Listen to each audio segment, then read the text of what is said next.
What's up, y'all? Once again, back at it again, the Koski of Fun Day.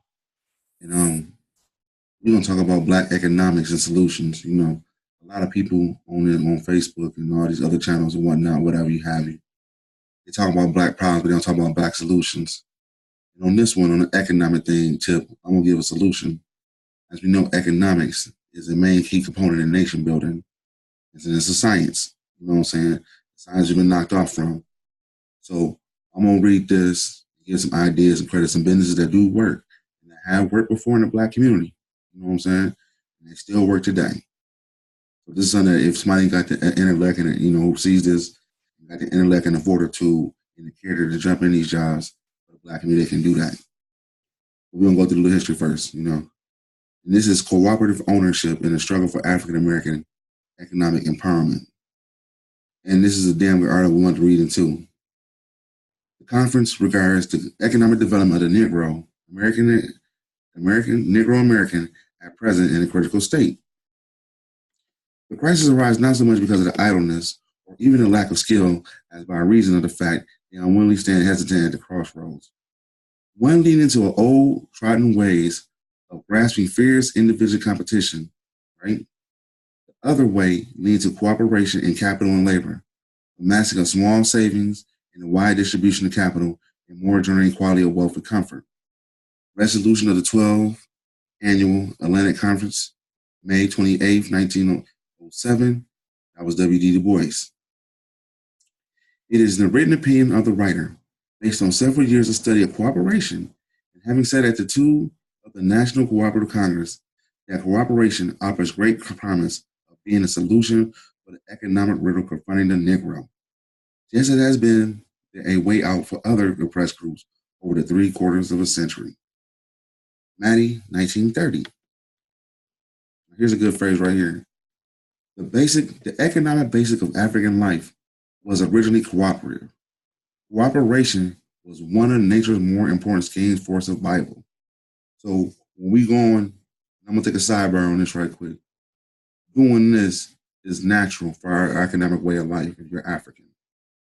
And as the other statement said before, other races did it too. You know what I'm saying? But this is natural right here. Ain't no individualism around here. It's cooperative. Let's keep going on. I still believe that black people in the United States lift up the economic burden of exploitation from their backs by organizing a nationwide system of cooperative business through which they can reduce and distribute to themselves and others such consumer needs as food, clothing, household goods, and credit. Such a system would include credit unions, consumer cooperative retail stores, producer cooperatives. Reddick's 1974. African Americans have a long and strong history, which is true, of cooperative ownership. This is very true. We don't look at it as not taught to us, especially in reaction to the market failures and economic racial discrimination. So even under the roughest of the rough, we still have cooperative ownership. However, it has been a hidden history and one threatened by racism and white supremacist violence, which is fact. We make more money than these white folks, they're going to start snapping off. We got to do it. We have to make plans for that. In the other race group, we start making more money. You know what I'm saying? And we do these plans. Several African American scholars and leaders have advocated for an economic cooperation as an important strategy for Black economic development and increased quality of life. Some leaders have actually practiced cooperative economics in their community, although all of them are well known for their achievements in other areas and not for their involvement in cooperative movement. For example, including scholar activist W.E.B. Du Bois, 1907, 1933, 1975. Activist Marcus Garvey, of course, that's what Marcus Garvey was about. Ship 1996. Businesswoman Nanny H. Burroughs, we should read about her. She had a big thing going on too. Activist and organizer Ella Jo Baker. Don't talk about that. These are Black females. We need to be promoting stuff like this. Writer and journalist George Schuessler. He's a Black guy. Just make sure y'all know. Historian E. Franklin Frazier, former Jackson State College, now University President Jacob Reddick, and Black labor organizer A. Philip Randolph, and the lead auxiliary of Brotherhood of Sleeping Cars and Porters. Manuel de Carina included both Umoja right? The collective work and responsibility of African Americans towards their community in Wajama, cooperative economics, in addition to self-determination among 7 Kwanzaa principles.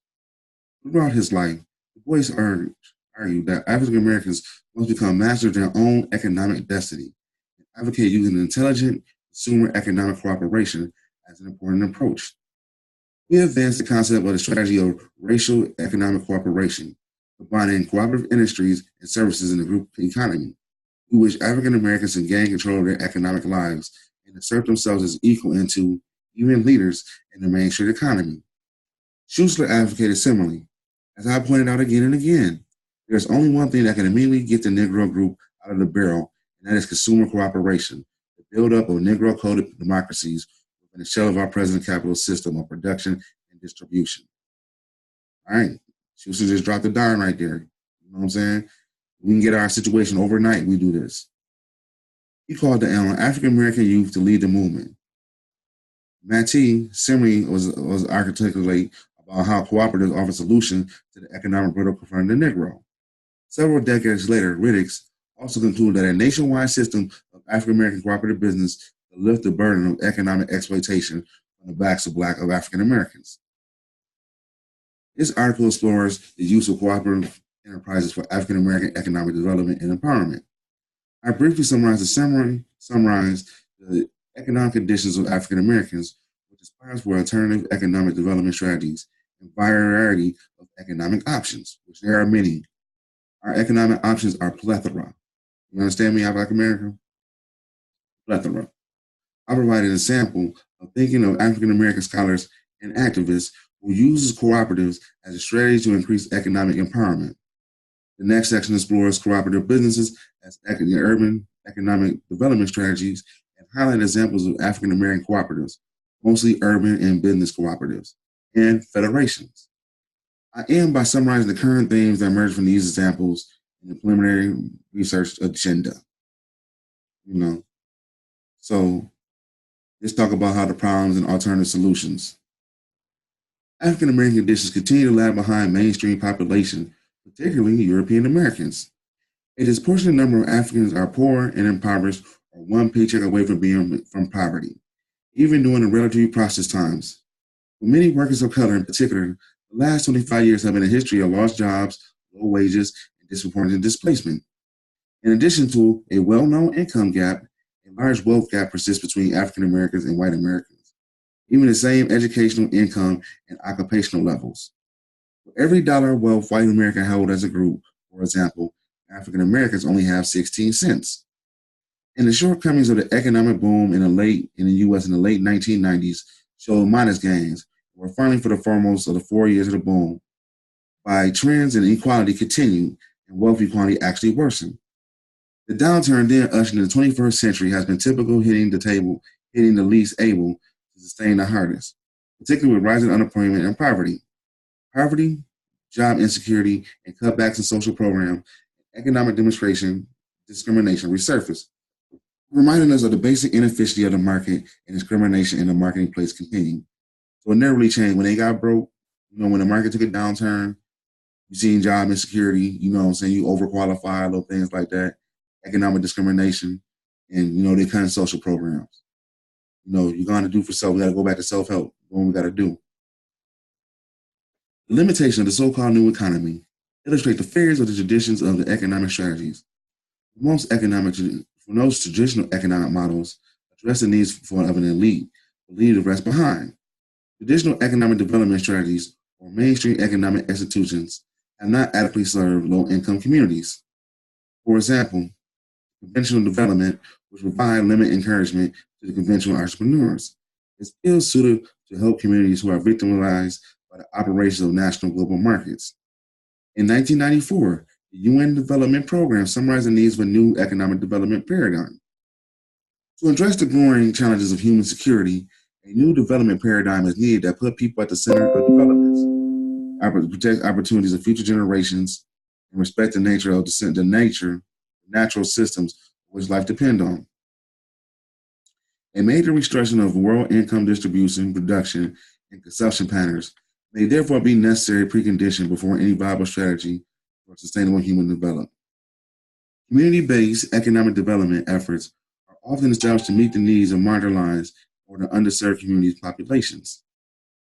Haynes and Hammer suggest that many who worry about the survival of our cities recognize that collaboration and cooperation are and will continue to be the critical elements in any strategy of community revitalization. So if you want to stop gentrification in your community, you got to get together and put up these cooperations and these collaborations amongst ourselves. You understand? This is going to stop the number one problem in the Black community, gentrification. The key is here within us to figure out. For decades, co-op and market economies have risen where the market of efficiencies, imperfect competition, excess concentration of power, and unmet needs. They have arisen where the cost of an adjustment to economic change have threatened to destroy communities, where local people need power to control the pace of direction of change in order to preserve what they value. Look for the market deficiencies and look for the cost of change and look for the need. Find a niche where the co-op may thrive. All right. Cooperative enterprises combine the productive activity, and commitments of the members, and with their shared resources to pool and produce competitive businesses that benefit members and their community. All right? Cooperatives have been used throughout history to meet people's economic needs. In both rural and urban settings, cooperatives promote control over income, wealth, economic anchoring and security, consumer education, and on-the-job training, improve worker management relationships, leadership development, and reduce costs. So let me pause. So on the sidebar on this, as we went through this, it promotes control over your income because you got to be out here grinding and wealth. And economic harmony and security, because you're going out to control for your grinding, you're going to control your, you're going to protect yourself. Consumer education, on-the-job training, improve worker management relationship, leadership development, and reduce costs. All these things is true when you deal with a co-op. Worker ownership, in particular, increase over control over the work rules, increasing productivity, and provides living wages and benefits and meaningful work. Education and training point to the opportunities of advancement.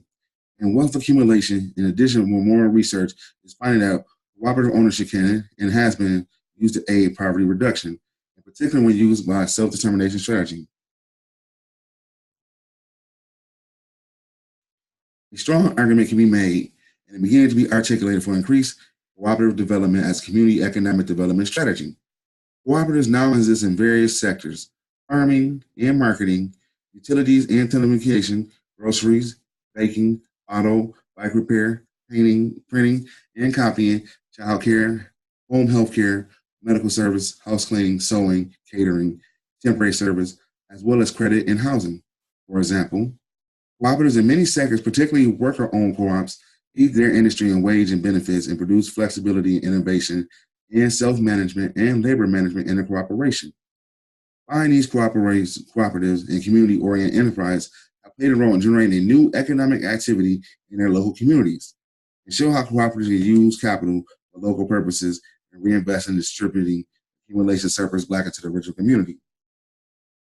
There have been many proposals for strategies or movements to focus on African American economic development or African American interests and needs, including Black capitalism, Buy Black campaigns, and the separation of the Black Belt states, Back to Africa movement, the Black Panther Survival Program pending political revolution, and the Black Co-op movement. In the early 1920s, a few African American scholars wrote about using cooperatives as a strategy.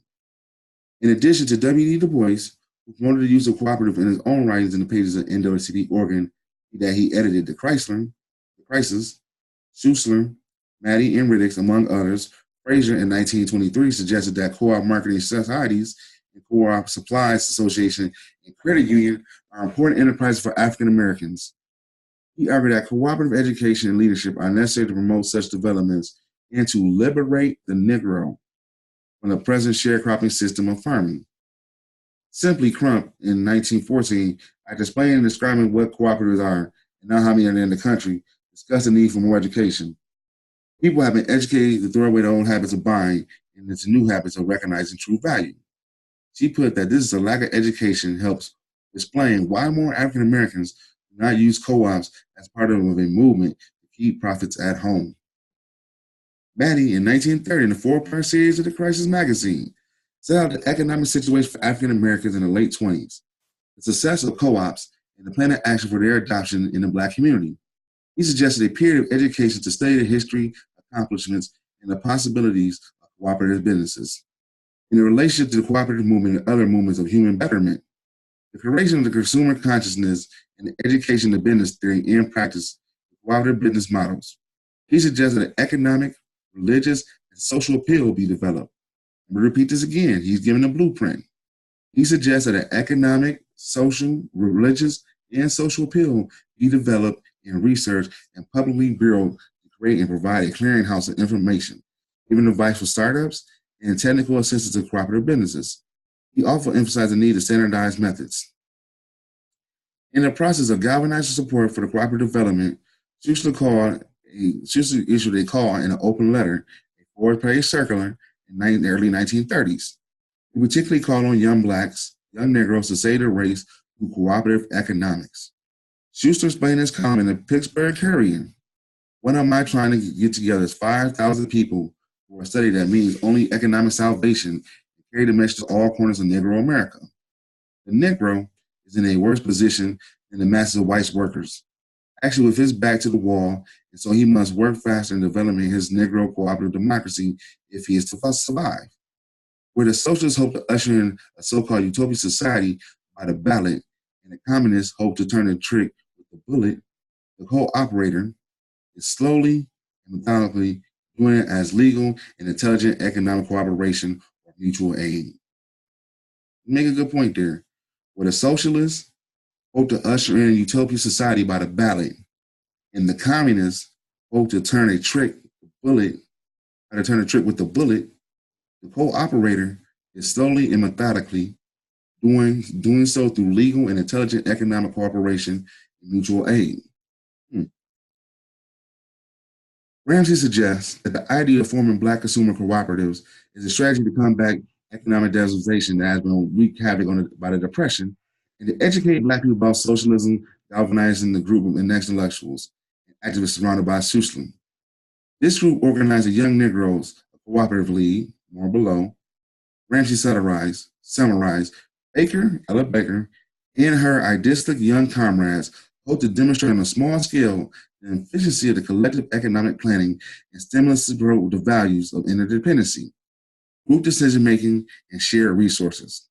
According to Ramsey, from Baker perspective, the cooperative movement offers organizers a way to work with people on a protracted day-to-day basis. The process of setup of co-ops and establishing common priorities of those involved, solidifying democratic methods of decision-making and building communication networks, and encouraging people at the grassroots to engage in social change and transformation, changing themselves, each other, and the world around them stimulously. Like such singular events as voting on election day or attending a political rally, involvements in co-op and buying clubs enable the people to redefine the ways in which they can relate to their neighbors, friends, and co-workers.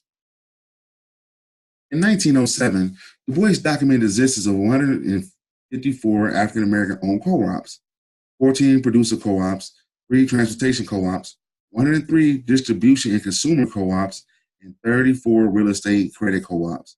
In addition to hundreds of mutual aid societies and cooperative projects through the religious and benevolent institutions, beneficial and insurance societies, secret societies, schools, and financial institutions.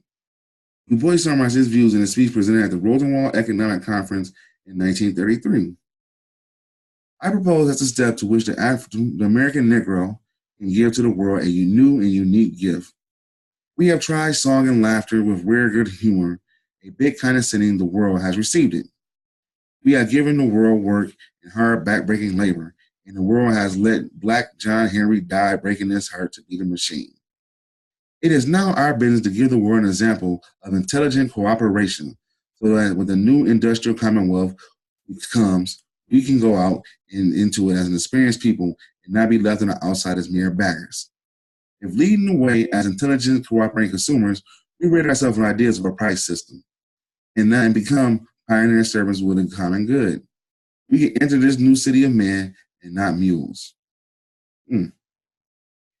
There was African American owner cooperatives in the 19th centuries and many examples of African American ownership through the decades of the 20th century, particularly in the 1930s. Efforts have continued into the 21st century. Now, this one go a little bit more deeper. We're going to talk about how to break it down a little bit more. This video might be a little long. It ain't going to be that long, but you got to get thorough into it. So this going like a step-by-step thing you can do by it. So, just bear with me. Cooperatives in urban economic development. Cooperative development helps and address underdevelopment and isolation in inner cities. Many inner city challenges lend themselves to cooperation solutions. Residential ownership. Individual and community ownership address the issue of export of capital and industry from cities to suburbs and overseas. Credit unions and the pooling of capital help to address the lack of banking services, red line, and predatory lending in urban areas. Let me read this one more time. Credit unions and the pooling of capital help to address the lacking of banking service, red line, and predatory lending in the urban areas. So you don't need a bank. You know what I'm saying? Technically, they're saying that you really don't need a credit union either. All you need is some good people around you that, that can do the intelligence cooperation. Employee ownership. Some employee stock ownership plans, right? They can invest in the business, create and save decent, meaningful jobs, and promote workplace democracy.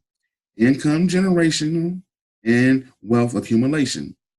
Many recent inner city worker-owned co-ops lead their industries and provide living wages, often with health and vacation benefits, job stability, and mobile training and self-management.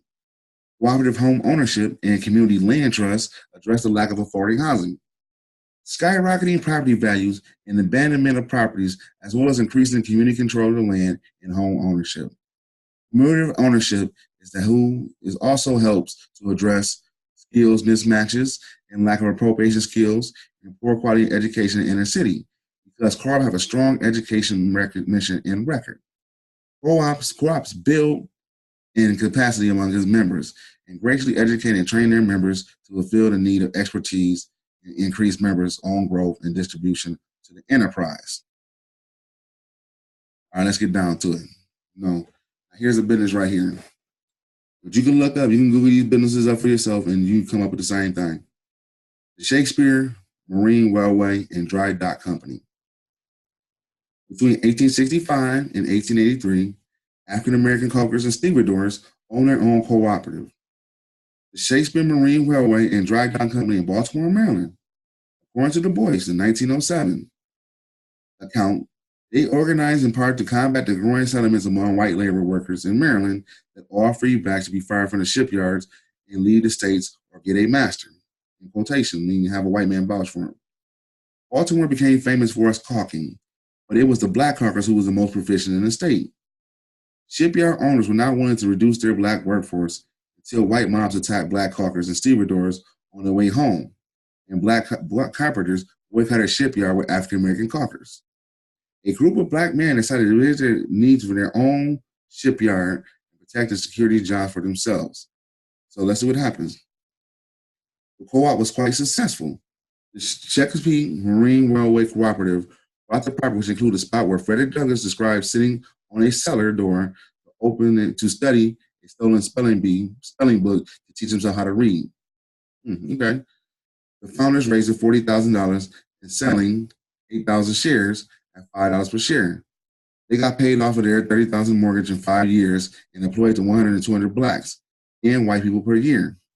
By the 6 years, the members paid into the stock dividends totaling $14,000.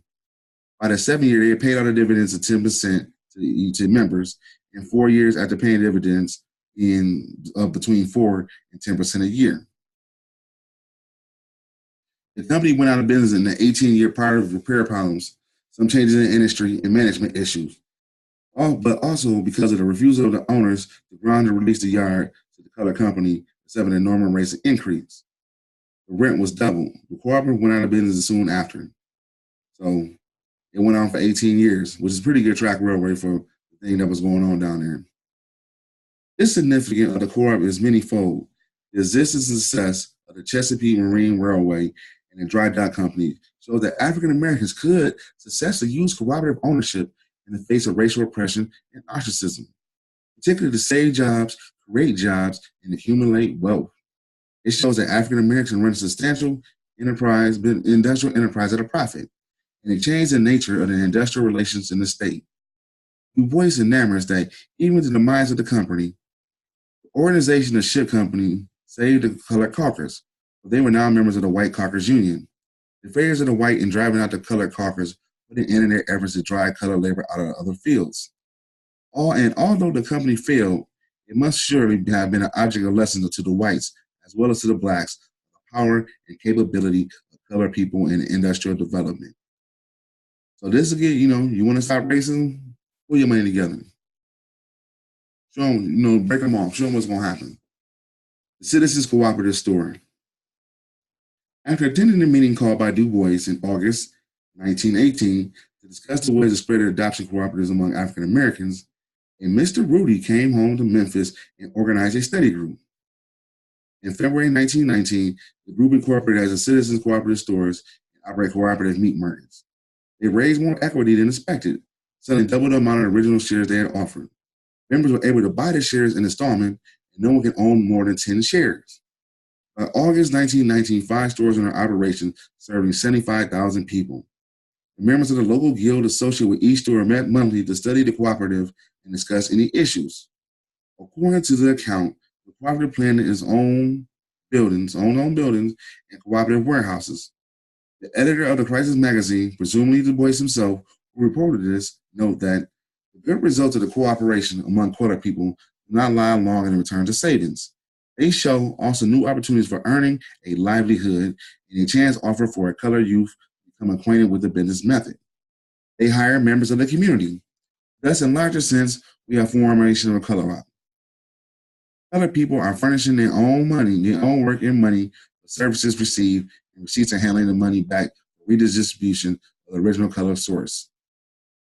This is an example of how advocacy, public education, self-education work to promote a cooperative business development in the Black community. It also illustrates how to make cooperative in your own low-income community affordable. Shares to be brought through installments, right? So you know what I'm saying? That's a good way to get it. Okay, you can't afford it right now. Okay, you can buy this stock in this company for, this installment of this. You know what I'm saying? Stuff like that. You just, like Laraway, basically. Think about it.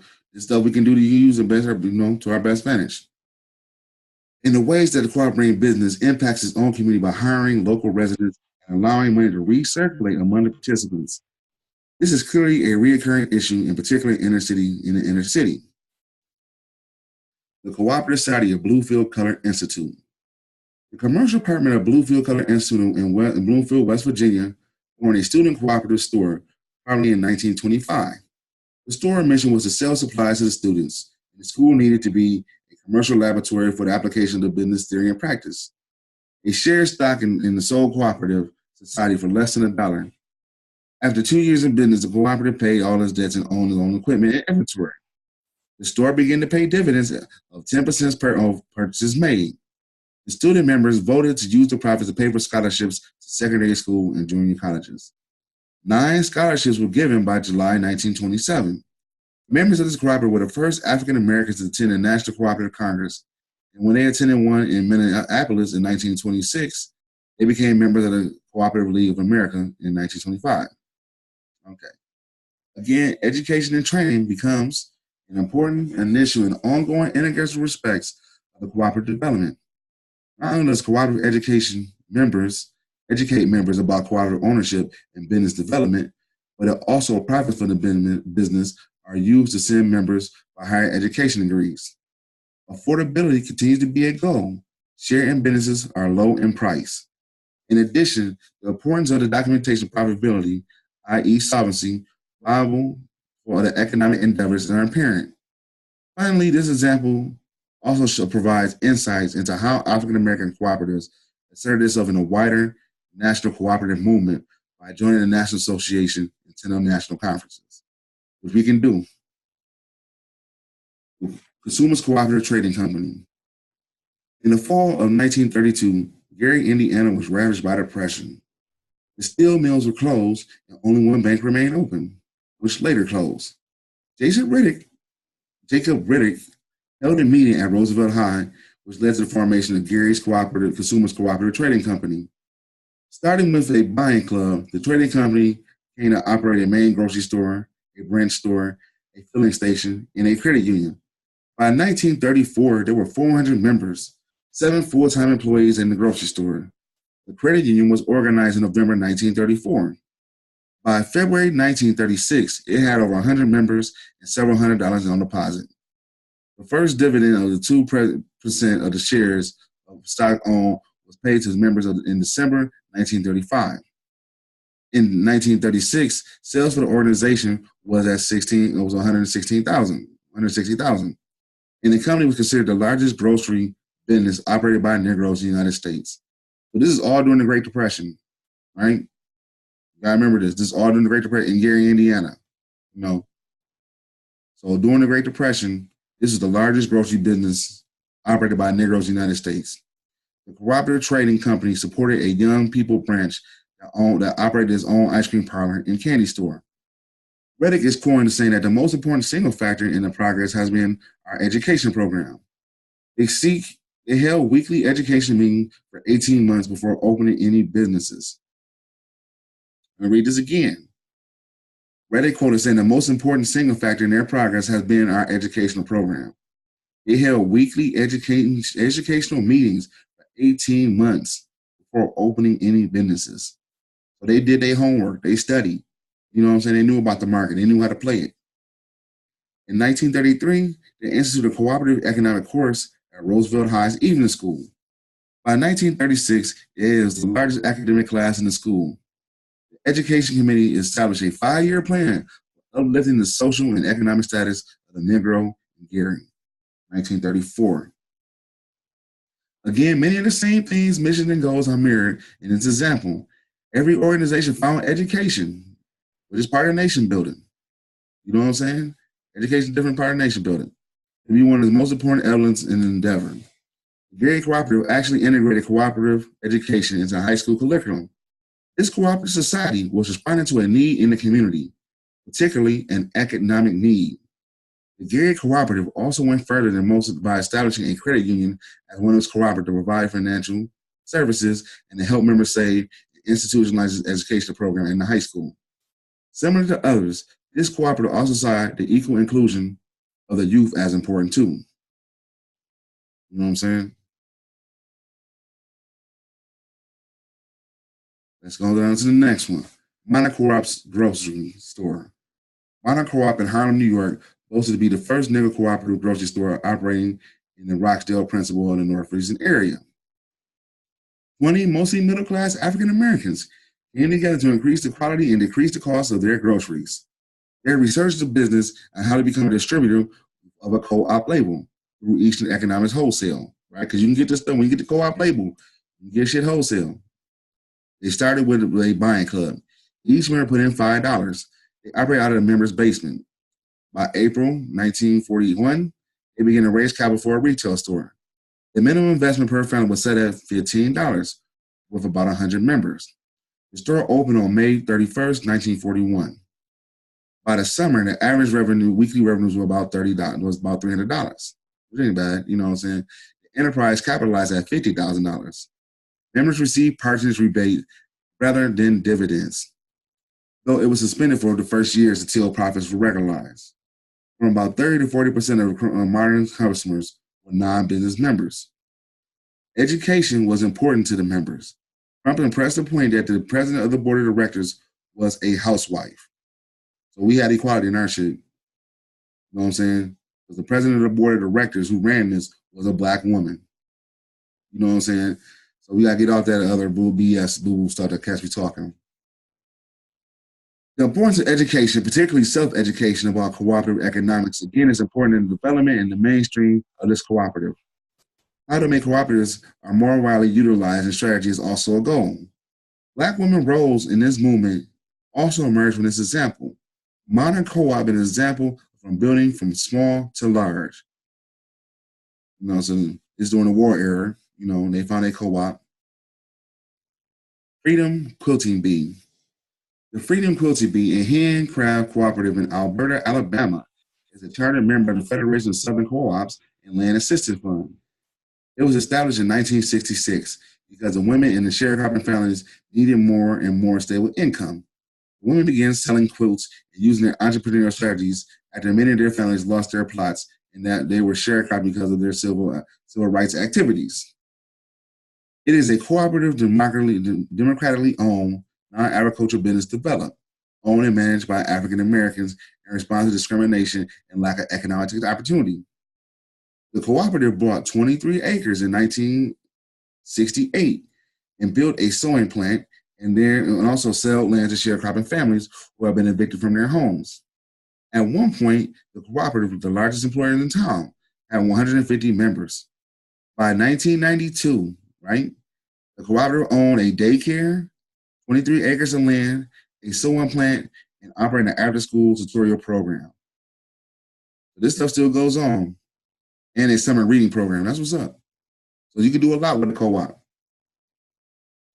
At the time when the political climate was severely reduced economic options for African Americans in the South, through this co-op, members were able to augment their family's income and save their farms and their land and create an alternative, sustainable economic activity.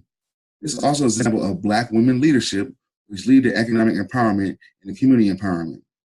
The co-op continues to exist to this day, even after 37 years. So this is a shining example right here, but what you can do if you co-op and make your business come together. Apex Cab Co-op, right? So it's Ubers in style, right? Everybody want to do Uber and things like that nature? Okay, let's get together and get our own Black Uber. The Apex Cab Cooperative in Milwaukee, Wisconsin began in January 1973 and closed in 1974. Although it had a short history, it found that cab ownership was viable for African Americans. Washington, D.C. also had an African-American-owned cooperative cab company for several years. We all know, if you, not to date myself, with DC Cab and stuff like that, you know, movies and shows like that, Taxi, you know how that go. Same shit. The company brought 30 new cabs at a startup. One of the company's competitive advantages was that the drivers were willing to take passengers to any part of the city, unlike the white cab companies. After 18 months of relatively successful operation, they could not afford the insurance high premium. I took them out the game. The cooperative went out of business soon after dropping the group insurance, even though some taxi cab drivers had paid for their own insurance premium. Here is a viable concept is thwarted by the inability to afford assurance financial services. More research needs to be done to help us understand the nature and the circumstances of this failure. No, but this can easily be overcome today. You know what I'm saying? The failure can easily I'm pretty sure you probably get insurance cheap as a group. So this can easily be overcome. You can easily start your own Black Uber. Cooperative Home Care Associates. Cooperative Home Care Associates, CHCA, is a worker-owned home health care cooperative in South Bronx, New York. Started by a local social service agency to create a decent job and provide needs and services for an impoverished community in 1985. It employs the more than 550 African American and Latino women, 75% who have previously been dependent on public assistance as home care professionals, right? Since 1987, workers owned have earned annual dividends in the initial investment, which offers 25 to 50%. The co-op maximizes wages and benefits for its members, provide for paid vacations and health insurance, and stable employment, all unprecedented in this sector. Throughout its existence, the average employee turnover has been significantly below the industry average, and education and training above the average. CACA does careful screening of potential employees and owners, offer training and career advancement programs, promote self-management. The company is spun off a training and development institute, Paraprofessional Healthcare Institute, that provides benefits to the industry citywide and help develop similar cooperatives across the United States. CHCA, a list of following accomplishments. 80% of CHCA employees share in the cooperative ownership and elect among themselves or the majority of people on the board of directors.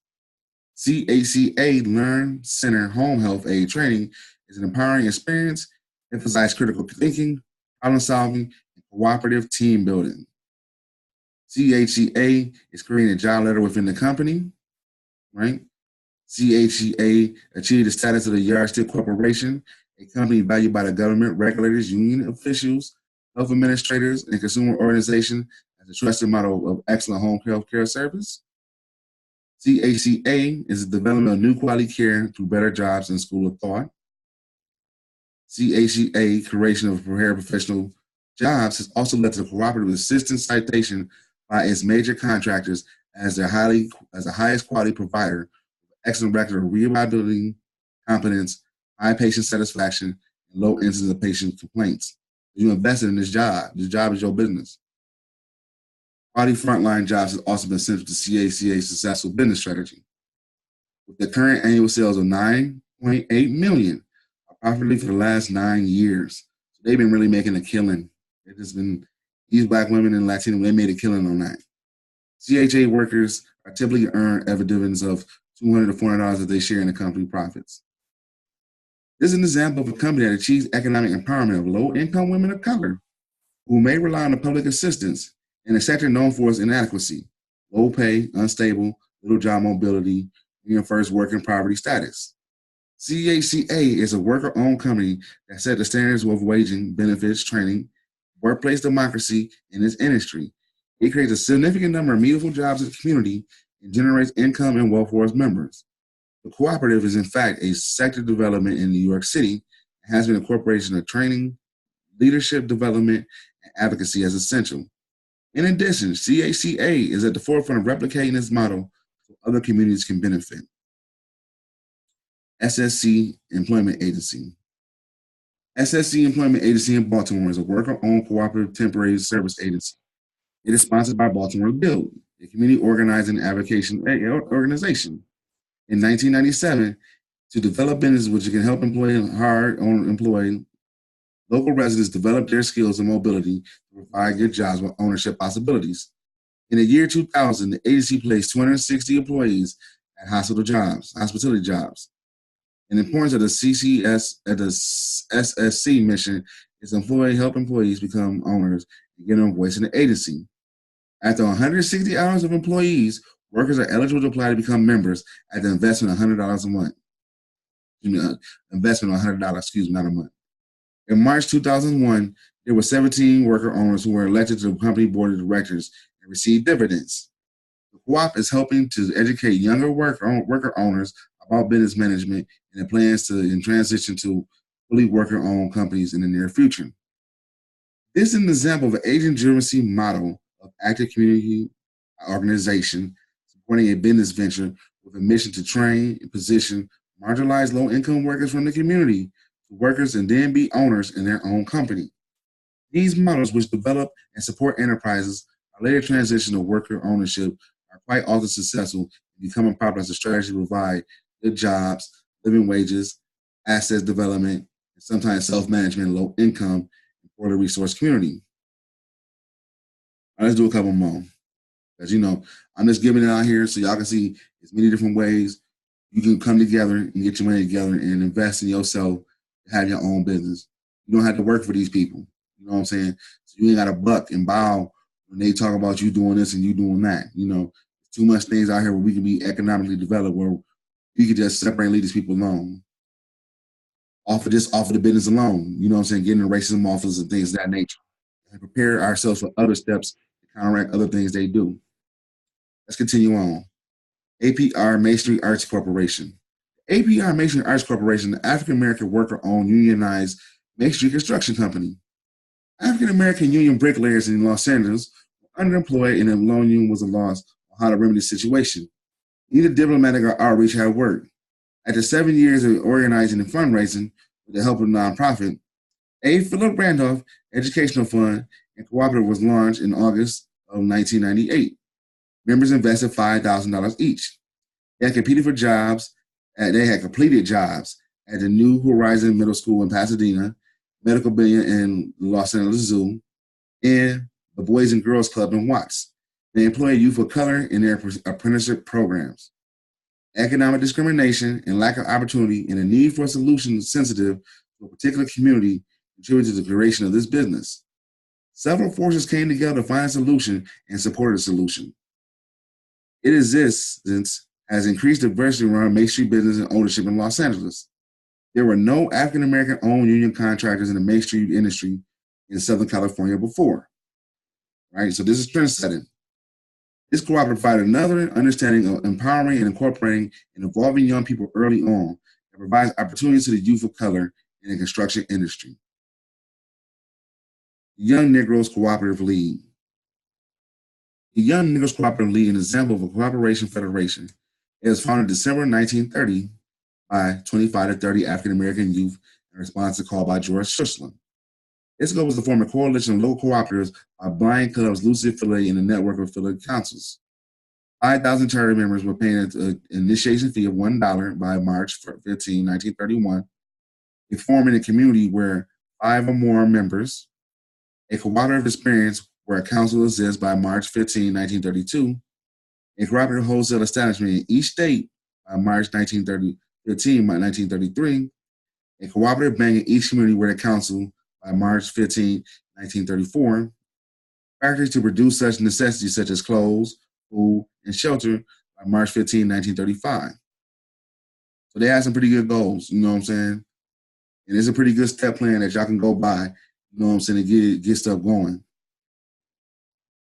By 1932, the league had formed councils in New York, Pittsburgh, Monson, PA, Pittsburgh, PA, Columbus, Ohio, Cleveland, Cincinnati, Phoenix, New Orleans, Columbia, South Carolina, and Portsmouth, Virginia, and Washington, D.C., with a total membership of 400, right? That's all you don't need that much. Like you said right here before, to form in each community where there are 5 or more members.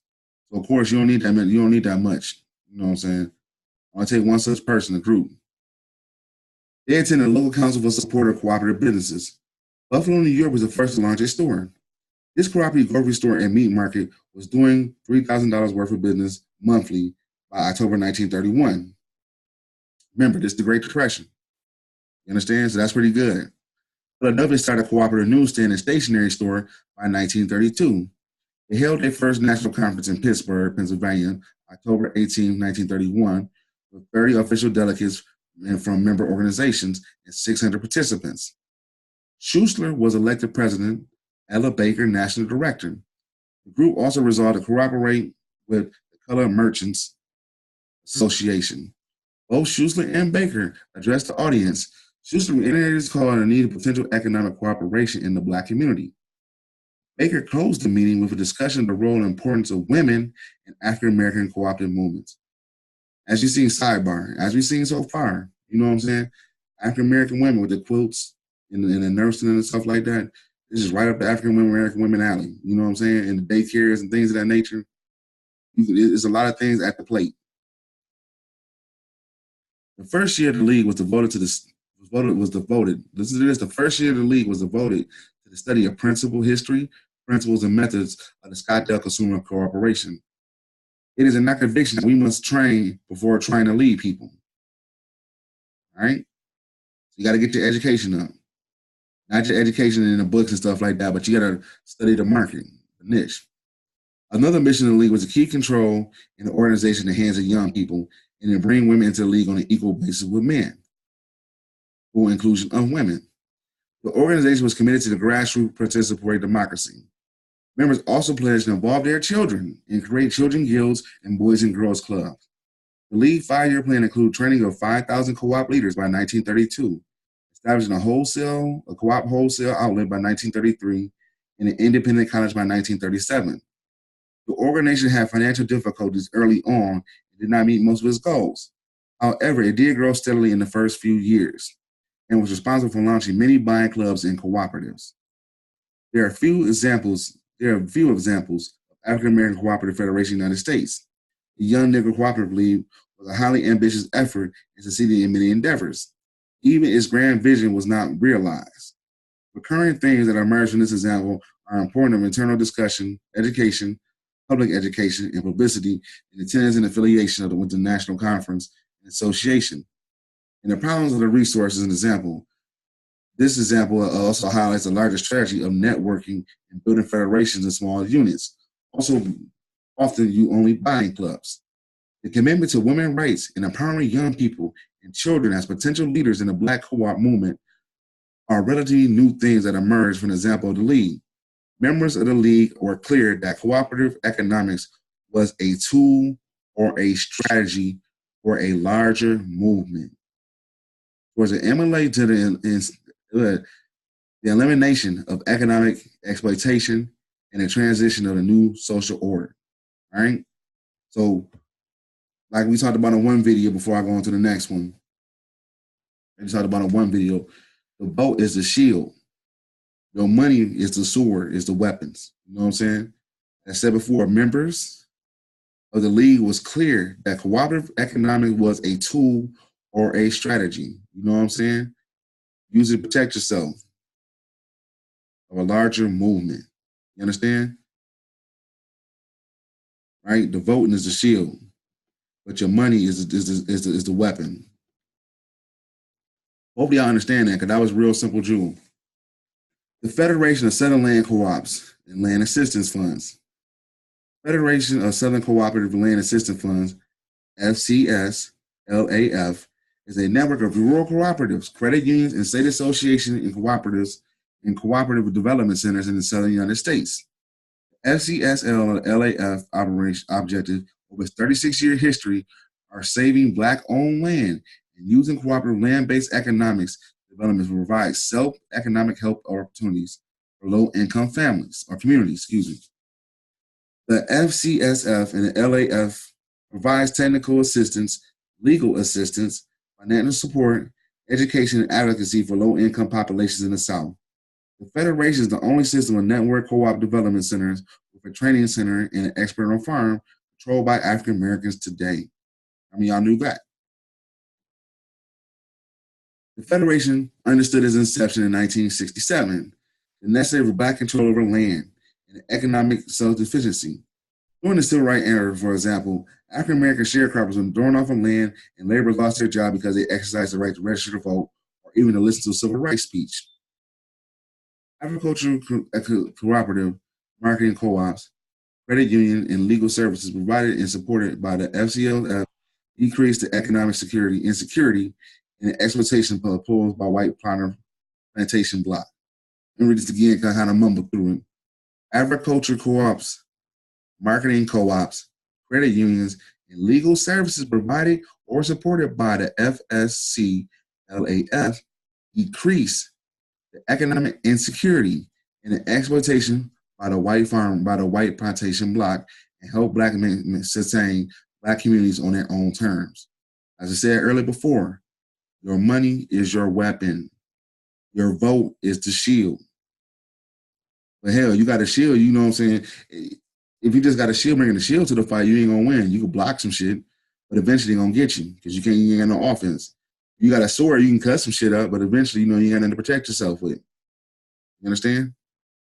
So both is like hamburger, cheeseburger. Both part of a strategy. The FSCLAF is also dedicated to land retention and sustainable farming and helps slow the progress of Black farm laws in the United States. Since 1967, for example, FSCLAF has saved and retained Black ownership $87.5 million worth of land. That's 175,000 acres on average of $500 per acre, assisting over 700 families with $26 million worth of affordable housing units constructed and rehabilitated, including 4 multi-family rental projects with 126 units, mobilizing $50 million in resources for support of member cooperatives, particularly in sustainable agriculture and the union and credit unions, facilitated by $75 million in sales through cooperative marketing and an average of $2.5 million per year in sales for the past 2 decades. In assisting in the passing of Section 2501 of the 1990 Farm Bill that created a new federal program in USDA to provide outreach and educational services to African American and other people of color farmers. So you see, it's a perfect example right here, this whole paragraph of how they use their economics as a weapon. Then they use a vote as a shield to protect them. That's a perfect example. You know what I'm saying? But you got to do the co-op stuff first. You got to do that stuff first. You know what I'm saying? Got to protect yourself. The Federation is an organization of organizations that provide services support services, and development centers, networking, and nationwide and state level advocacy. The Federation provides education and technical assistance, demonstrate projects, and legal assistance. The Federation has a comprehensive vision of support based on a model of self-help and democratic ownership, particularly for the low-income, rural, and African American communities. As a comprehensive program, it includes the development of credit unions and housing cooperatives, along with farming and marketing co-ops. In addition, the Federation publicizes achievements in leadership development and significant roles for women in organizations. All right, we should stop right there. You know what I'm saying? Now we had this before. If you noticed before, we had we was building up on a nationwide level.